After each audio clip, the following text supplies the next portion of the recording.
जय हिंद दोस्तों, हमेशा की तरह मैं आपके सामने आज फिर एक मिस्ट्री और रहस्य से भरी एक रियल स्टोरी लेकर आया हूँ। आज की रियल स्टोरी मेरी जो है वो है डीबी कूपर के ऊपर। देखिए दोस्तों, हमारी दुनिया बहुत सारे रहस्यों से भरी पड़ी है। बहुत सारे रहस्यों को सुलझा लिया जाता है। बहुत सारे रहस्य ऐसे भी होते हैं जो हमेशा के लिए एक रहस्य ही बनकर रह जाते हैं। आज की जो कहानी मैं आपको बताने जा रहा हूँ ये है अमेरिका के डीबी कूपर नाम के एक ऐसे चोर की जो पूरी दुनिया के लिए आज तक एक बड़ा रहस्य बना हुआ है। एफबीआई और बहुत सी जांच एजेंसियां इस चोर को पकड़ने के लिए लगभग 50 साल से ज्यादा का समय अपना लगा चुकी है, लेकिन अभी तक कोई भी सफलता हासिल नहीं हुई है। ये घटना शुरू होती है 24 नवंबर 1971 को, जब डैन कूपर नाम का एक व्यक्ति काला सूट पहनकर और काला बैग लेकर एक जेंटलमैन की तरह अमेरिका के पोर्टलैंड एयरपोर्ट पर पहुंचता है और टिकट काउंटर से बोइंग 727 प्लेन में अपने लिए $20 में पोर्टलैंड से सिएटल की एक टिकट बुक कराता है।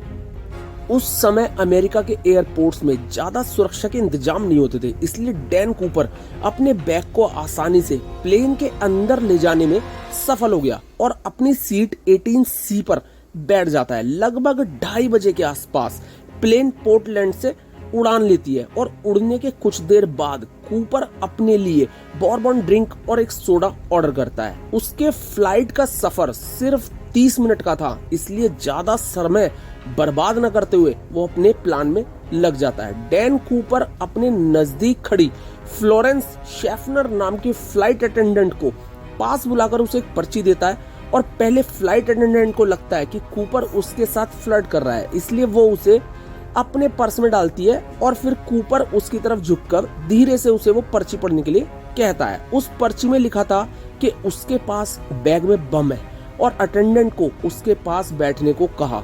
इसके बाद अटेंडेंट घबराकर उसके पास बैठ जाती है और कूपर को बम दिखाने को कहती है। तो कूपर अपना बैग थोड़ा सा खोलकर उसे बम दिखाता है और अपनी मांग उसके सामने रखता है और कहता है कि उसे $2 लाख और 4 पैराशूट चाहिए, नहीं तो वो प्लेन को बम से उड़ा देगा। और अगर उसकी मांगे मान ली जाती है तो वो सभी यात्रियों को सुरक्षित जाने देगा। शेफनर डैन कूपर की मांगों को लेकर कॉकपिट में बैठे पायलट के पास पहुंचती है और पायलट कूपर की सभी मांगों को सेटल करने के लिए एयर ट्रैफिक कंट्रोल पर बात करता है। ये खबर एफबीआई और पुलिस तक भी पहुंचती है और उन सभी को पता लग चुका होता है कि प्लेन हाईजैक हो चुका है। एयर हॉस्टेस जब वापस प्लेन में जाती है तो देखती है कि डैन कूपर काला चश्मा लगाकर बिल्कुल आराम से बैठा है, जैसे कुछ हुआ ही नहीं है, और अपनी ड्रिंक पी रहा है। वो बिल्कुल भी डरा हुआ नहीं था। इस वजह से प्लेन में मौजूद यात्रियों को जरा भी इस बात का आभास नहीं हो पाता कि प्लेन हाईजैक हुआ है। उधर यात्रियों की जान बचाने के लिए एफबीआई द्वारा डैन कूपर की सारी मांगों को मान लिया जाता है और वो चालाकी दिखाते हुए $2 लाख को $20 के नोटों से भरते हैं ताकि बैग ज्यादा भारी हो सके, और सभी नोटों के सीरियल नंबर भी नोट कर लिए जाते हैं ताकि बाद में कूपर को पकड़ने में आसानी हो सके। लगभग 5:40 पर प्लेन सिएटल के एयरपोर्ट पर लैंड करता है और कूपर की मांग के अनुसार पैराशूट और पैसे मिलने के बाद वो अपने वादे के मुताबिक सभी 36 यात्रियों को सुरक्षित उतरने देता है। वो प्लेन में 2 पायलट, एक फ्लाइट इंजीनियर और एक फ्लाइट अटेंडेंट को रहने के लिए कहता है। प्लेन मैक्सिको के लिए उड़ान भरती है और एफबीआई चालाकी से 2 अमेरिकी जासूसी जहाजों को प्लेन के पीछे लगा देती है।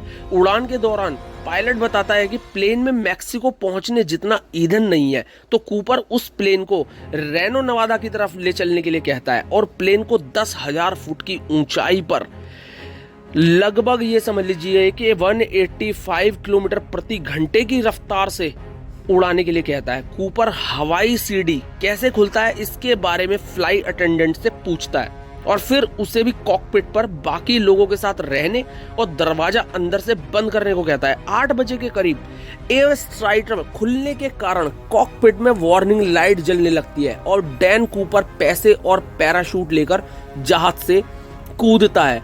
10:15 पर खुले एयर स्ट्राइक के साथ बोइंग 727 प्लेन रेनो एयरपोर्ट पर लैंड करता है और प्लेन को पुलिस और FBI एजेंट्स चारों तरफ से घेर लेते हैं। लेकिन कुछ ही देर में उन्हें पता चलता है कि डैन कूपर भाग चुका है। इसके बाद प्लेन की छानबीन की जाती है, जिसमें से कूपर के टाई का क्लिप और उसके मंगवाए गए 4 में से 2 पैराशूट मिलते हैं।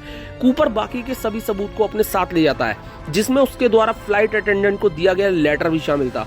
कूपर को पकड़ने के लिए FBI द्वारा नोराक नाम से खोज शुरू की जाती है। आंखों देखे गए लोगों का कूपर का स्केच तैयार किया जाता है। लैंड किए गए इलाके के बहुत से किलोमीटर तक जंगलों में, नदियों में उसकी खोज की जाती है।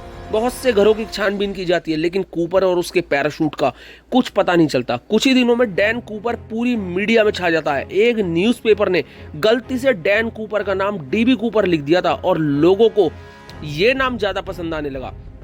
इस तरह से एक न्यूज़पेपर की गलती के कारण डैन कूपर का नाम DB कूपर बन गया। वो हर जगह इस नाम से प्रसिद्ध हो गया और कूपर के भागने के तरीके से FBI को लगा कि कूपर ने किसी पैराग्लाइडिंग स्कूल से ट्रेनिंग जरूर ली है, इसलिए सभी ट्रेनिंग स्कूलों में पूछताछ की गई।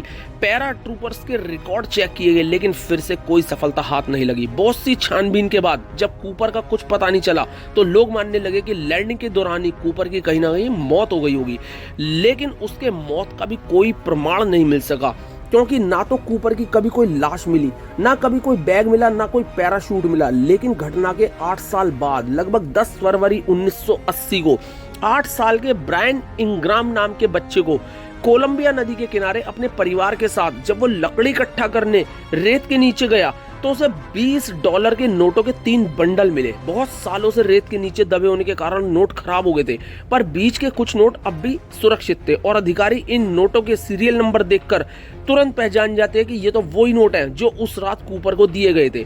इस घटना के बाद कूपर के केस ने फिर से एक बार तेजी पकड़ी। ये नोट कहां से पहुंचे, इस पे क्या हुआ और इस पे क्या था, लेकिन ये कहीं ना कहीं कूपर ने जो फिरौती में नोट मांगे थे उसका कभी इस्तेमाल नहीं किया। उन्हें केवल उसने छुपा कर रखा और किसी का कहना था कि पैराग्लाइडिंग के समय नोट के कुछ बंडल कूपर के बैग से यहाँ गिर गए। ऐसी बहुत सी कहानियां बनाई गई, पर इस घटना से कूपर का कुछ भी पता नहीं चल पाया। लेकिन DB कूपर की हाईजैकिंग के बाद उससे जुड़ा जो अगला सबूत मिला वो मिला DB कूपर के इस केस के बारे में कई साल बाद, जो कि कोई भी पुख्ता सबूत में उसे शामिल नहीं किया गया। और आफ्टर ऑल हाईजैकिंग के लगभग 50 साल बाद भी 2016 में इस केस को FBI के द्वारा बंद कर दिया गया। DB कूपर कौन था, कहां चला गया, कभी नहीं पता चल पाया और दुनिया के इतिहास में ये सबसे शातिर चोरों में शामिल हो गया। और एक चोर होते हुए भी वो अमेरिका में एक बहुत मशहूर हस्ती बन गया, जिसकी चालाकी से सभी लोग हैरान थे, परेशान थे। तो दोस्तों, कैसी लगी आपको हमारी ये मिस्ट्री वीडियो?